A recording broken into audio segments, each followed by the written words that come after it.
कतिपय जोडी स्क्रिनमा देखेर हामीलाई लाग्छ कति राम्रो जोडी, कति मिलेको जोडी, भगवानले नै बनाइदिनु भएको रहेछ जस्तो। तर स्क्रिनमा देखिने हरेक जोडीको मुस्कान पछाडि धेरै सङ्घर्षहरू पनि लुकेका हुन सक्छन्।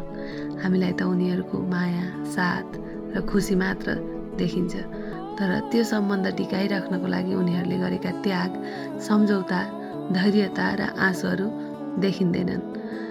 कहिलेकाहीँ आफ्नो सम्बन्ध बचाइराख्नको लागि आफूलाई नै बदल्नुपर्छ, कहिलेकाहीँ आफ्ना चाहनाहरू दबाउनुपर्छ र कहिलेकाहीँ सम्बन्ध बचाउन आफ्नो अहङ्कार पनि त्याग्नुपर्छ। राम्रो सम्बन्ध भाग्यले मात्र टिक्दैन र सम्बन्ध बचाउनलाई एक्लै गरेको मेहनतले पनि केही काम हुँदैन, केही मतलब हुँदैन।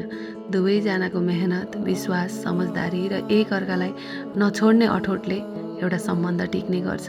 त्यसैले बाहिरबाट देखिने सुन्दर सम्बन्धको पछाडि धेरै सेक्रिफाइस र धेरै माया पनि लुकेको हुन्छ। गफै गफमा मैले झाडु पनि लगाइसकेँ। अब चाहिँ म आँगनमै आइपुगिसकेकी छु। मेरो चाहिँ केही दिनदेखि ढाड दुखिरहेको छ, त्यसै कारणले हेर्नुहोस् न, झाडु गर्दा पनि सिधै पुरा अलिकति पनि निहुरेकी छैन जस्तो हजुरहरूले देख्न सकिरहनु भएको छ। हजुरहरूलाई त थाहै छ, म आजभोलि स्कुल जान थालेकी छु, त्यही भएर बिहान निकै हतार हुन्छ। बिहान छिट्टै उठ्न पनि त्यति सकेकी छैन अहिले। एकदमै यो ढाड दुख्ने चाहिँ कहिले निको हुन्छ जस्तो भएको छ। देखाउन त मिल्दैन होइन, अब अलिअलि कमर दुख्ने त हर लेडिजको प्रब्लम हुन्छ, र पनि अब मलाई चाहिँ कहिले त्यस्तो दुखेको थिएन। त्यो भएर पनि होला मलाई आफूलाई निकै एक्टिभ छु जस्तो महसुस हुन्थ्यो, तर आजभोलि त्यस्तो लाग्न छोडेको छ। किनकि म एकदम छिट्टै आजभोलि मलाई थकान महसुस हुन्छ, एकदमै खुट्टाहरू दुखे जस्तो हुन्छ। अलिकति वेट गेन भएर पनि होला, अब शरीरको ओजन बढी भयो भने चाहिँ अब खुट्टालाई असर पर्छ अरे भनेर भनिन्छ नि त, हो पनि असलमा त त्यही भएर पनि होला छिट्टै खुट्टा दुख्छन्। र अब अहिले चाहिँ म स्कुल पनि आइसकेकी छु। स्कुल आउँदा प्रेयरको टाइम भएको रहेछ। स्कुल आइसकेपछि चाहिँ मेरो भिडियो गराइ केही पनि हुँदैन। घरमा पनि आजभोलि त मैले बिर्सिसकेकी छु भिडियो गर्नुपर्छ भन्ने पनि। कति भिडियोहरू जाम लागेर बसेका छन्, एडिट गर्न त्यत्तिकै भएको छ। अनि मिलेका हुँदैनन्, कुनै एकै खालका, सबै नि एकै खालको रुटिनका भिडियोहरू छन्। त्यो भएर एडिट गरेर पोस्ट गर्न पनि गाह्रै हुन्छ। आज पनि मैले कति सोचेर अब के टपिकमा म यो भिडियो बनाऊ भन्ने कति सोच्नुपर्छ है। आजभोलि अर्को लाइनमा लागिसकेपछि अर्कै हुँदो रहेछ क्या। अनि यो चाहिँ बेलुकाको समय फेरि घरमा आएर फुलहरूलाई हेर्दै थिएँ। एकदमै सुक्खा भएको थियो, पानी परेको थिएन यति बेला चाहिँ, त्यो भएर फुलहरू यता ल्याएर राखेका थियौँ।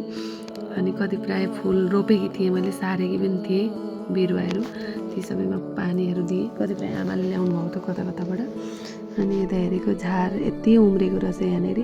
अनि सफा गर्नु पर्यो भनेर सफा गर्न थालेँ। अगाडि फुलबारीबाट फुलहरू पनि सारेकी थिएँ, त्यो सब चाहिँ अब भिडियो गरिएको थिएन। अहिले यो बर्खाको सिजनमा त के भन्नुहुन्छ र गाइस, झार जङ्गलले त घर आँगन पुरिसकेको छ।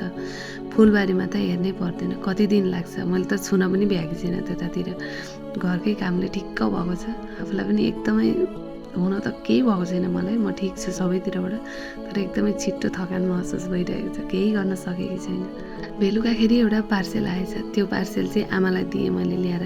यो चाहिँ एउटा हाम्रो लागि एकदमै खास चिज थियो, आमाको र मेरो लागि। अब मलमासको महिना सुरु हुँदैछ, नाम जप गर्नको लागि भनेर एउटा नाम जप गरेर त्यो जुन काउन्ट गर्ने हुन्छ नि, त्यो थियो। यहाँ चाहिँ आमाले खोलुन्जेल पर्खिनछ मैले भिडियो बनाउँदा चाहिँ, र त्यत्तिकै भएछ।